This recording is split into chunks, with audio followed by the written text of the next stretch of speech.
Hi Acadiana, I'm Meteorologist Dave Baker. Thursday afternoon here in the region as we get ready to start Let's Talk Tropics. Doesn't look like there's a whole lot out there right now. Nothing threatening the Acadiana region, but it is called Let's Talk Tropics, so we're going to see what we can find out there in the Atlantic Basin. It is a Thursday afternoon. We've got partly cloudy skies across Acadiana, and our temperatures have stayed on the warm side once again as most of the area is running in the upper 80s to near 90 degrees.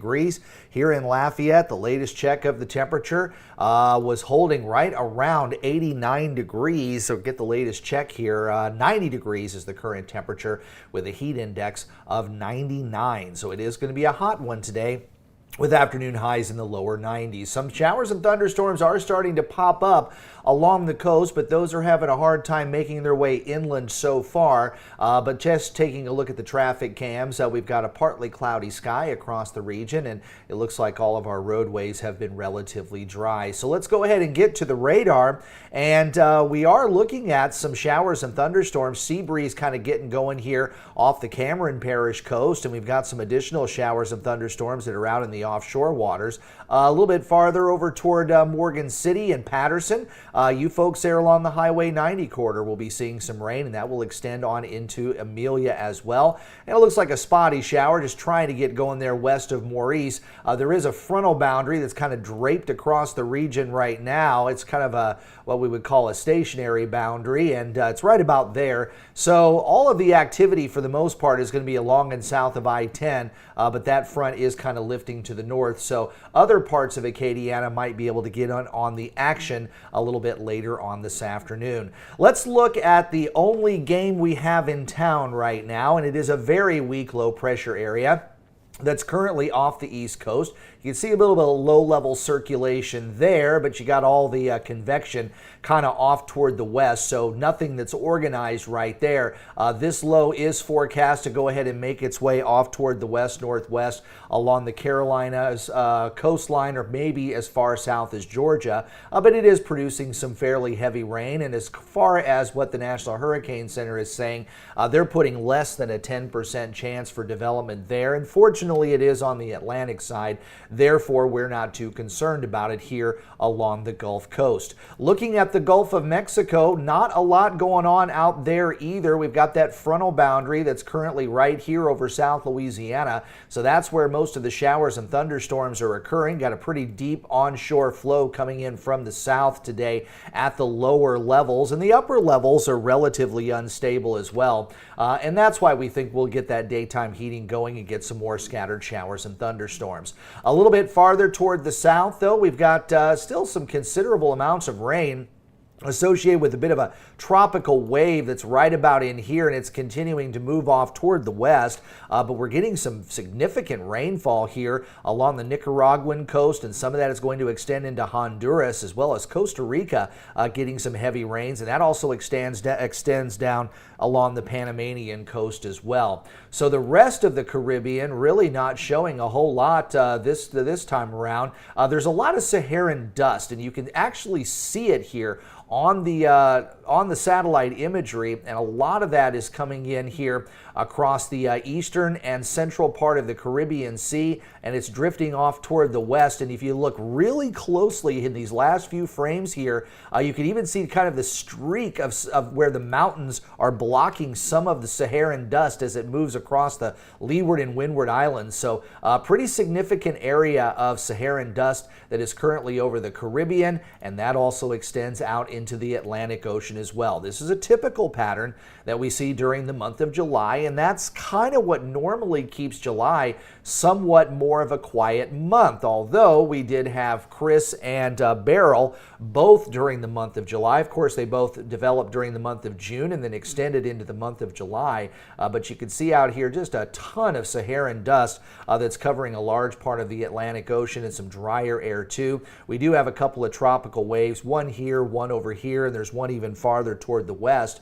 But they would have to stay pretty far to the south near the intertropical convergence zone, and that isn't a good place for development when it comes to tropical systems. They need to move a little bit farther to the north, and there's another wave that's coming off the African coast, but you can see up here all of the Saharan dust pretty much all over the place. If this tropical wave were to kind of run in tandem here with that area of moisture air and also less Saharan dust, maybe that one out there would have a chance, but as of now, it just doesn't look like we're going to see a whole lot of developing because of that dry air and the Saharan dust. And as I was showing you, you can see those strings moving across the Windward Islands and the Leeward Islands as well, but we're pretty much socked in over much of the Atlantic Ocean, much of the Caribbean Sea, and even a tiny bit of that Saharan dust kind of working its way along the southern part of the Gulf of Mexico's coast into Mexico and into southern Texas as well. There's a lot of shear that's out there, at least locally, so if we were to have any kind of a front like we have right now,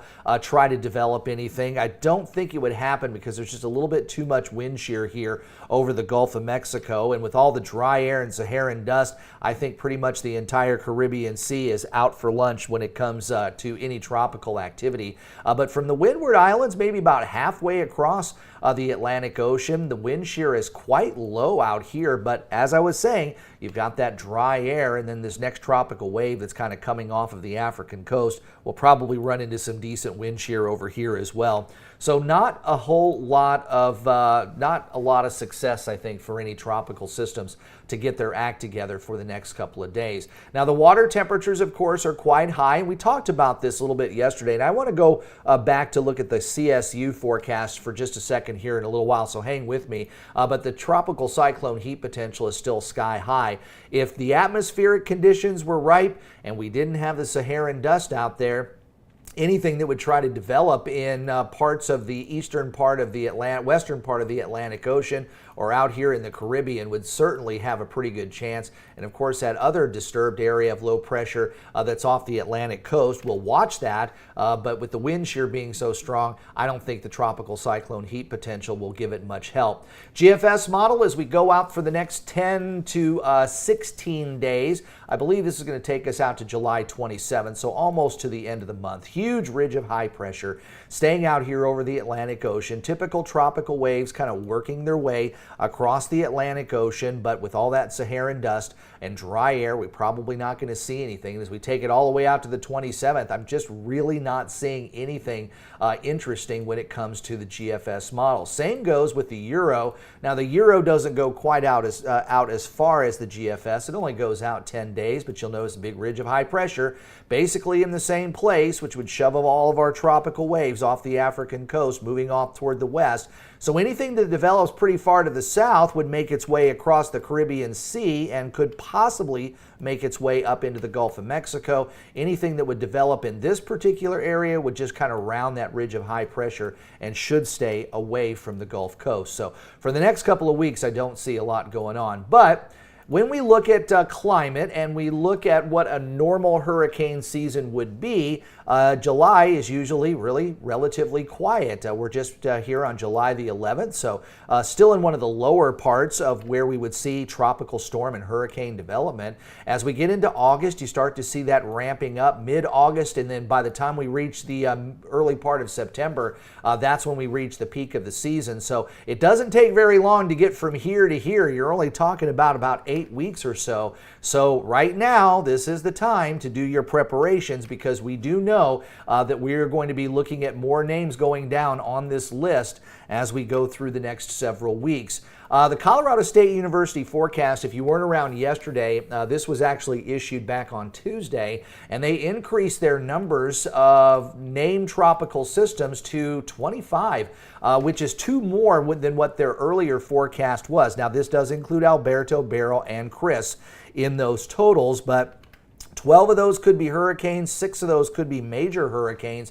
And part of the reason is because we're moving from what would be El Nino, which is warmer waters that are right here off the South American coast, to what we would consider more of a La Nina. And you can see how that changes quite a bit. The colder waters are now off the South American coast. And when you have a La Nina, The effects tend to bring fewer hurricanes on the Pacific side, but it does tend to bring more hurricanes and tropical systems here on the Atlantic side, and it's basically due to weaker vertical wind shear, and wind shear is not a developing tropical system's friends. It needs to have very calm conditions aloft, so as the thunderstorms develop, you don't get those big winds that blow the tops off of the thunderstorms.